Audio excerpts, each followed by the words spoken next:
Is renting really better than owning a home, especially in today's economy? Let's talk about renting versus owning over the course of 10 years to see which one is really better. Let's say you're looking at a $500,000 home. Now you have two options. Do you want to rent it for $2,500 a month, or do you want to buy it, but your monthly mortgage is more than $3,000?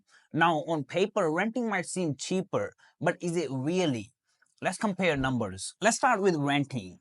The first year you're paying $2,500 a month, which adds up to $30,000 for the year. Not too bad, right? But here's the catch. Rent typically increases by 3 to 5% per year, but for you, let's say it increased by 3%. So in year 2, you're paying $2,575 a month.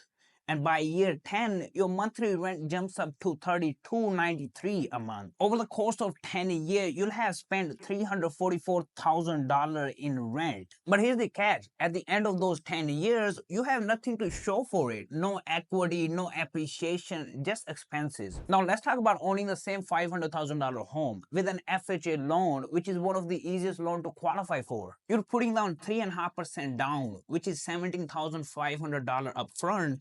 With a today's 7% interest rate, your monthly mortgage payment comes out to about $32.10. But that's just the mortgage.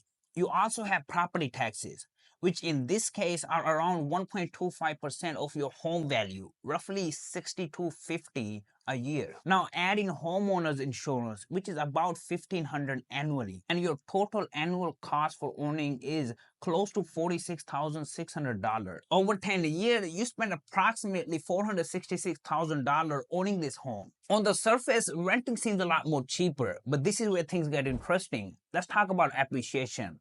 Now the appreciation over 30 years has been around 3 to 5%, so let's use 4%. Now that same $500,000 house could be worth $740,000 in 10 years. That's a $240,000 gain in value. And second, you're making monthly mortgage payment, and a portion of that goes toward your loan principal. Over 10 years, you'll have paid down $68,000 in principal. That's equity in your pocket, meaning your total equity gain when you combine appreciation and your mortgage payoff is around $326,000. And here's something else to think about: stability.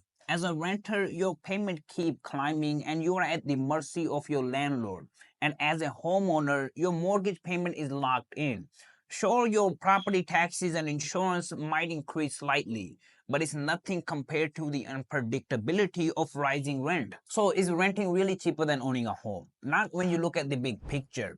Sure, owning costs more money upfront, but the equity you build and the appreciation in value just makes it a wealth building machine. Sure, renting is cheaper in short term, but it's just like filling a bucket with holes at the bottom. Your money just disappears.